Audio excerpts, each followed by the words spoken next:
So, remember free-to-play, the gaming industry's favorite way of milking their customers with predatory monetization schemes? Well, throw that shit out the window, baby, because that's so 2010's evil corporate villainy. The new hotness is play to earn, the latest scheme cooked up in the crypto gaming space. Yeah, that's right, there's apparently a crypto gaming space. Video games based entirely on exploiting the hype around the blockchain to elevate otherwise mediocre gaming concepts, raking in massive profits before this bubble inevitably collapses. Look, I'm sorry for being so aggressive right out of the gate here. I tend to try and approach these topics with at least a veneer of impartiality, but this dump is being taken in my backyard. I play video games. I love video games. I fucking make video games. So seeing this trend popping up in the crypto space and also being heralded as the next big thing in gaming by Activision, Ubisoft, and EA makes me realize this shit is here to stay and my favorite hobby will continue to devolve into an empty husk of an industry devoid of passion, existing only to line the pockets of soulless billionaires at the expense of the rest of us. But what is play to earn? Why am I so against it? Well, let's take a look at the largest example of the play-to-earn model that currently exists, at least to my knowledge, Axie Infinity. Axie Infinity is a crypto monster raising game that lives on the Ethereum blockchain. Combining elements of Pokemon, Hearthstone, and a multi-level marketing scam, Axie Infinity charges you, figuratively and literally, with assembling a team of collectible monsters, raising and breeding them, and fighting for supremacy in a massively multiplayer competitive scene. The best monsters can then be sold for real-world profit on the Axie Infinity marketplace, since every creature is its own unique NFT on the blockchain. Hooray! The future of gaming is here! Okay, great, but what is an NFT, you're asking? Well, it's a digital asset that exists on the blockchain and can be bought, sold, and speculated on like a stock. It's essentially a digital collectible. All those weird-looking JPEGs that people have been memeing about right-click saving on Twitter, that's an NFT. But despite the meme, NFTs can be more than just images. They can store all kinds of data on the blockchain in addition to just an image, which games like Axie Infinity leverage in order to work. NFTs have become the butt of a joke for the bulk of the internet because of their exorbitant prices, and Axie Infinity is no exception. You thought loot boxes and microtransactions were bad? Axie Infinity has what can only be described as macro transactions. You want to get started playing Axie Infinity? Well, you first have to get a team of Axies. And Axie is the name of the creatures that you raise in this game. Much like every NFT project, though, the Axie Infinity team decided that the main selling point of Pokemon, the diverse array of monster designs, was just too much effort to shamelessly copy. So instead, Axie seemed to be only one main design, this little blob guy. I had initially thought that there were two types of designs, also these weird-looking fireball things, but that's just the form Axies take when they're knocked out in battle, so this game is even lazier than I was giving it credit for. In order for Axies to differentiate themselves and look unique, each one is randomly customized with the typical template generator accessory vomit we've seen a million times before from the likes of CryptoPunks, Bored Ape Yacht Club, and Lazy Lions, just to name a few. Okay, so how do you get your first Axie? Does a professor grant you one of 3 at the start of the game?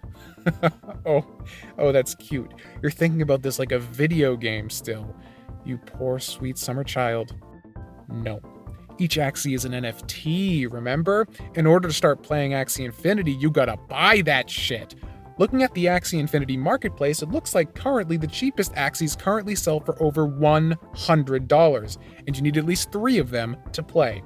You thought increasing AAA game prices to $70 was insulting? You got a minimum of a $300 buy-in to play Axie Infinity, and that's just the minimum. Just like Pokemon, Axies all have typing and statistics that differentiate them, using a rock, paper, scissors style weakness and resistance chart, 4 different core statistics, HP, morale, skill, and speed, as well as 6 different body part types. Eyes, ears, horn, mouth, back, and tail, which, depending on the type of each, will augment the Axie's core statistics in different ways. These body parts also determine what types of cards your Axies will have. Yes, cards. Unlike Pokemon, Axies use cards to determine their actions in combat rather than an ingrained learned set of skills. You draw 6 cards at the start of a match from the pool of cards attached to your Axies, and 3 more every turn after that. Each card costs an energy to play, and you start the game with 4 energy and gain 2 more each subsequent round. Cards can do anything from damaging opponents, shielding your Axies from damage, applying buffs and debuffs, as well as stealing energy from the opponents or forcing them to discard cards. Typical CCG stuff. Also, like a typical card game, you can't directly target an opponent without a card allowing you to do so. By default, Attacks all target the Axii in the most forward position in each player's formation, so tank Axies with high HP and defense are usually put into the most forward position. All this is to say that some Axies are just objectively better than others. In that sense, Axie Infinity is objectively a pay-to-win game, with the most expensive Axie thus far selling for well over $1 million. Now that's a macro transaction. Once you have your team of Axies, you can participate in battles, either in a PvE or online PvP mode. Winning online PvP matches or progressing in the offline game nets you Axie Infinity's in-game currency, a token called SLP, or Small Love Potions. Yes, seriously. SLPs are used in combination with another in-game currency called AXS in order to breed Axies, creating new monsters that can be used and continue battling, or sold on the Axie Infinity marketplace to other players for profit.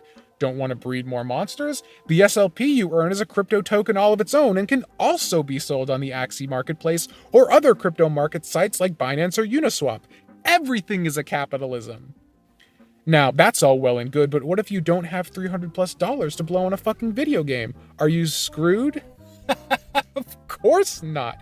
You're arguably the most important part of this entire system. See, while Axies are hundreds and thousands of dollars now, they weren't always this expensive. People who got into Axie Infinity could buy Axies for pennies on the dollar, and are now sitting on massive excess of the creatures, since you can only ever use a party of 3 at a time. So what do you do with all the other monsters in your collection? Well, you could just sell them, but maybe you like being a collector, flexing your crypto wallet full of digital knockoff collectible monsters. That's a lot of value sitting around doing nothing. Let's put that capital to work. Axie Infinity has a system where players with excess Axies can lend them out to players of lesser means. This is called being a manager, while borrowing players are called scholars. Scholars are able to use the borrowed Axies at no cost and play the game as normal. However, all SLP earned in the game using borrowed Axies diverts 40% of their earnings to the manager that owns the Axies, enabling the most well-off players to make massive amounts of passive income via the lesser monsters in their collection. Scholars, meanwhile, are incentivized to keep playing by being given daily quests by the game, and breeding, a way of actually acquiring an Axie of their own, cannot be done with borrowed Axies, meaning that the power dynamic is far in favor of the manager, which, great! I've always thought the one thing Pokemon was missing was the digital equivalent of a landlord. Manage me, daddy!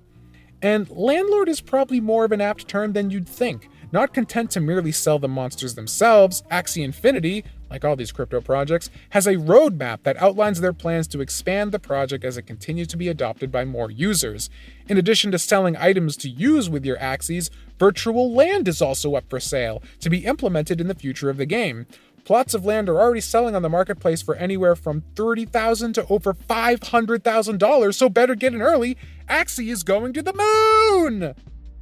Now, at this point, Axie Infinity and crypto fans are probably raging in the comments section and fruitlessly slamming the dislike button. This hardly seems like a fair shake to what, in a manner of speaking, is an indie game. Why am I so thoroughly against Axie Infinity? I think there's a very important aspect to understand why me, and so many others like me, are resistant to Axie Infinity, play to earn, and the NFT space in general. I feel like the crypto faithful tend to shrug off criticism of this space as just not getting it, and compare detractors to people in the early 90s laughing at the internet, or the early 2000s scoffing at social media. But I think that's a mischaracterization. I was much less antagonistic towards NFTs and crypto in general when I just laughed it off and thought it was stupid. Learning about it, though, both in researching for these videos and just to satisfy my curiosity in general, my casual dismissal quickly grew into intense hatred. I understand this space. I understand why people are into it. I understand and appreciate its utility, at least on paper. The tech itself is honestly pretty compelling, if still very early and has a lot of growing pains to overcome. And I also understand, make no mistake, that long-term, crypto will succeed and will become commonplace. I'm not an idiot. Corporate interests to this degree all but guarantees this stuff will have staying power. The issue is that I don't like the greater culture's complete reliance on markets, and how markets have ceded so much power to massive corporations. I think in this regard, me and the crypto enthusiasts are probably in agreement. After all, the banner feature of the blockchain is how it's decentralized and not reliant on any central authority. Crypto is financial sovereignty, right? My issue, though, is the solution to market abuse, in my opinion, is decreasing the influence of markets on society, making markets less relevant, moving society in a more altruistic direction. Crypto, by contrast, is an acceleration, a titanic increase in market influence. It incentivizes everyone to get involved in markets, to make everything you do online, every piece of content you create and consume, a speculative asset, a potential transaction, to attach a price tag to everything. By giving everyone the ability to make everything a transaction, it gives the people more power by making everything an avenue for profit. But at what cost? To me, that sounds like you're empowering everyone to become part of the problem. Maybe this is just the hippie, bleeding heart artist in me, but I think there's more to life than profit. Call it soul, call it passion, call it just chilling the fuck out. But I like being able to leave my job at the door, sit down on the couch, and just play a fucking video game.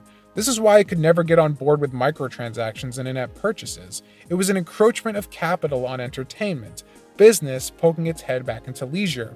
But at least I could choose to disengage with it. The game was still there, just with a nagging salesman constantly in the background.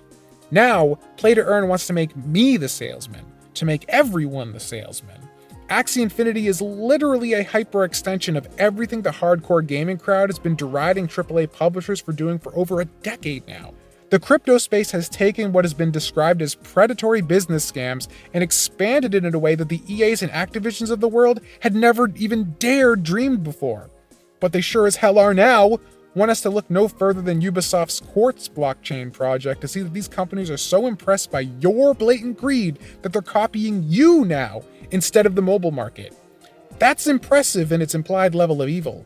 And while I can respect the concept of the blockchain and smart contracts on paper, and appreciate the ability to let people profit from something they'd otherwise already be doing, I've been monetizing my content for over a decade in a less predatory, completely voluntary way, and even then, there's a massive psychological toll to pay for blending business with pleasure 24/7. It saps a bit of the aforementioned soul out of it.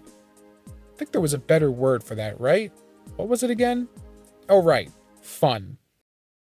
Creating an entire economy out of video games and incentivizing everyone to participate because every minor financial win the masses score will trickle up, making the founders billions, means that everyone will have to dilute their relaxation time with the constant pressure of working harder, earning more, and keeping up with other players. Gamers rise up and grind, am I right? Gross. We have enough markets in the world already.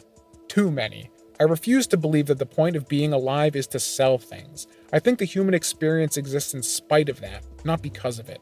And while I can never escape markets entirely due to the nature of the society we live in, I think we can all benefit from a little bit of good old-fashioned escapism from time to time. No strings attached. Please stop tying strings to everything. The root of this issue with crypto gaming is centered almost entirely around NFTs. If you want to learn more about them, Saber did an entire video on another NFT cartoon project over on his main channel, and will soon be dropping a full deep dive on NFTs and the blockchain in general over here, so be sure to subscribe so you don't miss it.